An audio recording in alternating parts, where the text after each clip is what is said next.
Ei, gente, como dito no vídeo anterior, a gente falando um pouquinho sobre as nomenclaturas do RH, fato é que vão surgir em torno de mais ou menos 21 novas funções dentro de um setor de RH. Isso é uma pesquisa da Cognizante, a gente vai deixar a pesquisa no link aqui para vocês.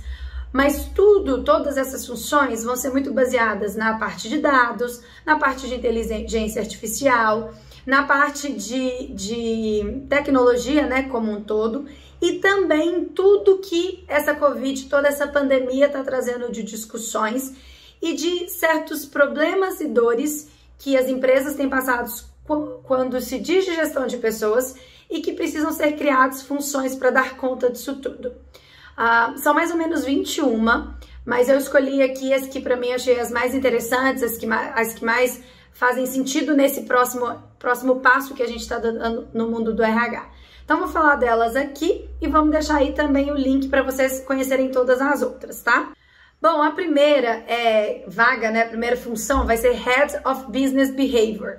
O que é o papel dessa pessoa? Ela vai estudar o comportamento das pessoas dentro das empresas para definir como, de uma forma mais funcional, elas possam ocorrer para as pessoas serem mais produtivas.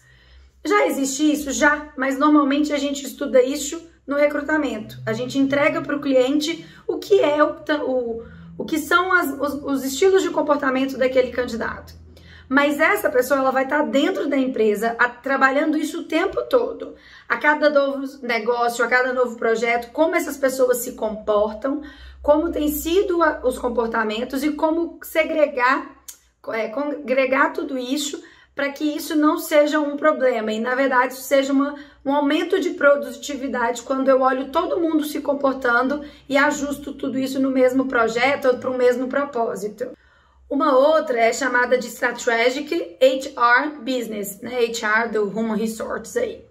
A ideia dessa pessoa, e isso é muito pautado no que aconteceu em relação ao Covid, é que essa pessoa ela minimize todos os possíveis impactos que vão acontecer dentro da empresa por um possível problema externo ou mesmo interno. Então, por exemplo, é a pessoa que começa a enxergar essa pandemia quando ela aconteceu lá nos outros países e começa a entender que ela está vindo e como ela vai preparar todo mundo para dar conta desse novo problema que está chegando. Isso, tanto incidentes internos quanto externos. Então, essa pessoa vai o tempo todo estar olhando qual que vai ser o próximo possível problema que vai acontecer e que a empresa não consegue de alguma forma controlar. Então ele vai acontecer, como o Covid, né? A empresa ela não controla que o Covid chegou no Brasil, mas ela controla como minimizar esses impactos do Covid dentro da empresa com as pessoas para continuar o aumento de produtividade, mantendo todo mundo trabalhando de forma estável. Então vai ser essa uma nova tendência aí também. Uma outra que já funciona de alguma forma dentro das empresas, o BP às vezes faz e tudo, mas que eles vão chamar de Second Action Coach. O papel dessa pessoa vai ser isso, não vamos perder ninguém, porque a gente não quer perder os nossos talentos. Só que um pouquinho de diferente é que ele vai trazer 4 pilares, né? Que eles vão utilizar para não perder essas pessoas, para trabalhar essas pessoas dentro da empresa sem perdê-las. E aí essas estratégias são despertar, definir, combinar e preparar.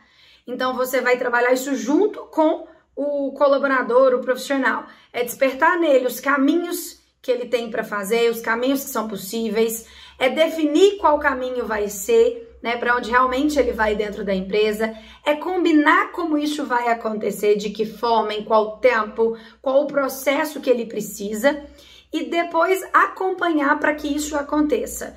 Então isso é uma forma de retenção dos talentos, mas de uma forma mais ativa ainda, tá? Então é um pouco do trabalho do BP sim, mas muito voltado para a pessoa, né? O BP trabalha muito também para o negócio, mas muito para a pessoa dentro do negócio e baseado nessas 4 premissas de trabalho. Essa nova função, eu vou falar que quando eu sair da empresa, me aposentar, eu vou trabalhar com ela, que chama Future Work, que na verdade isso é um profissional mais sênior de mercado, ele já tem que vir mais sênior do RH, mas nada mais é quem vai ficar estudando quais são as próximas profissões e as próximas funções que vão ser necessárias dentro daquele negócio e quem são essas pessoas que a gente vai precisar. Quando eu li tudo, falei, é aqui que um dia eu vou me encaixar, porque eu acho que recrutador é uma boa turma que vai conseguir trabalhar isso, porque a gente sempre trabalha olhando de que função é essa, que necessidade é essa, e que a gente está o tempo todo entendendo as funções que estão vindo, os profissionais que estão vindo. Então essa aí para os recrutadores acho que vai ser uma excelente área. Óbvio que outras pessoas também vão trabalhar muito bem essa área. Uma outra vai ser a Director Wellbeing, que na verdade é trabalhar o bem-estar das pessoas dentro das organizações. Isso tem sido foco. Eu acho que as pessoas falam muito sobre bem-estar, sobre ambientes não depressivos, mas ter uma pessoa que cuida disso dentro da empresa, eu acho que vai ser um grande salto para as empresas que conseguirem fazer isso e que enxergarem realmente a necessidade de ter uma pessoa ou mais de uma cuidando disso, né? Então são as pessoas que vão levar os propósitos da empresa, a cultura da empresa, mas sempre olhando para o bem-estar de todos. Fala-se muito de bem-estar, mas ainda não temos profissionais dentro da empresa que fica full time por conta disso, e isso é uma grande tendência. E aí um outro chama Human Bias Officer. Nada mais é que essa pessoa vai trabalhar a diversidade e o não preconceito. Tem se falado muito, né, sobre trazer equipes cada vez mais diversas, equipes cada vez mais em que sexualidade, cor, escolaridade não seja um problema ou um impasse para aquela pessoa entrar, que você tenha cada vez mais empresas com homens, mulheres, bissexuais, homossexuais, heterossexuais, e que tudo isso seja cada vez mais pessoas diferentes e diversificadas dentro de um mesmo negócio. Para que isso você tenha uma empresa cada vez mais produtiva, cada vez mais criativa. Mas a gente precisa de alguém para cuidar disso tudo. E talvez para mim, de todas essas funções, tem sido uma das mais importantes no momento agora. Acho que ela e a sobre os impactos externos que você tem que preparar a equipe internamente. Porque a diversidade está aí, ela está batendo na nossa porta, as pessoas já estão vindo para as nossas empresas e a gente precisa de alguém que esteja preparado para lidar com elas. Então, de todas, para mim, talvez é a função que tem que começar hoje, sabe? A ser desenvolvida para as pessoas entrarem e estarem prontas, porque essa turma chegou, tá chegando cada vez mais, a diversidade vem e a gente precisa saber trabalhar com ela para tornar a empresa cada vez mais produtiva e realmente cada vez mais criativa, cada vez mais completa. E se a gente não souber trabalhar isso, a gente vai perder grandes talentos dentro das organizações. E uma última, que é a Chief Purpose Plan, que fala muito sobre propósito. É uma outra palavrinha que está super na moda, que é propósito. As empresas precisam trabalhar por um propósito e as pessoas dentro da empresa precisam estar de acordo e com o mesmo propósito. Mas fato é que todo mundo tem que trabalhar o propósito da empresa, principalmente o RH e os gestores líderes. Mas quando você tem uma pessoa que fica por conta de um propósito, você consegue que, mesmo que as pessoas tentem desviar dele, elas o tempo todo estejam voltando.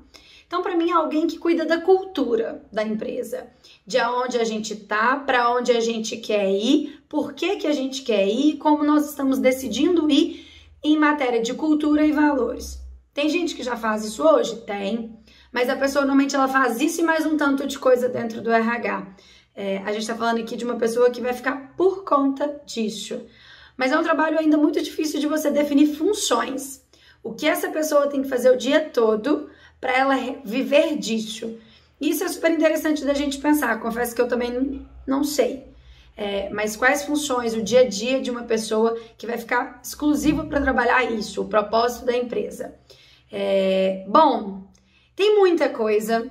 Ficou meio extenso, mas eu quis falar porque tem muita coisa legal. A galera de RH que tá aí, tem muito mercado para chegar. O pessoal de RH que tá chegando. As pessoas de todas as áreas de liderança, gente. Todo mundo de gestão de pessoas pode ir para qualquer uma dessas vagas, dessas funções. Então tem muita coisa.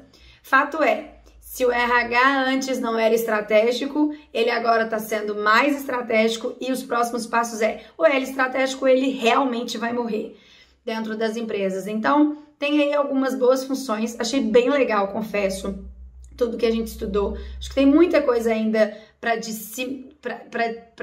para falar mais sobre essas funções. São muitos estudos ainda, acho que isso é de uma forma ainda muito superficial, mas já vale a gente entender, porque eu acho que já tem muita coisa que as empresas estão precisando ter dentro do RH delas. Então fica aí essa nossa dica dessas novas nomenclaturas. Em breve a gente volta com mais nomenclaturas de outros cargos, outras áreas, e deixem aí o comentário de vocês e o que vocês querem, tá bom? Um grande abraço!